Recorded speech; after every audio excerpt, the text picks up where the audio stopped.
Toyota हायरायडर urban cruiser या गाडीमध्ये आपण CNG फिटिंग केलेलं आहे।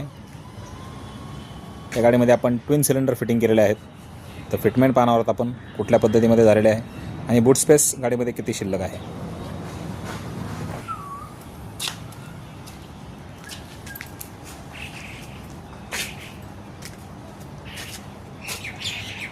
%100% या गाडीमध्ये बूट स्पेस शिल्लक राहिलेला आहे। आपण पाहू शकता।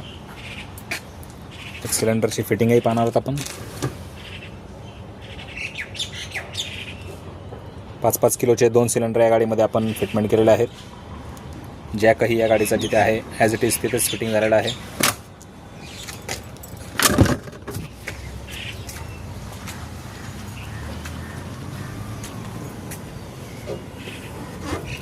तर ही होती आपली टोयोटा हायरायडर अर्बन क्रुझरची ट्विन सिलेंडरची फिटमेंट। ही आहे माझी वाघोली ब्रांच। जर आपल्यालाही अशी फिटिंग करायची असेल तर आपण मला कॉन्टॅक्ट करू शकता।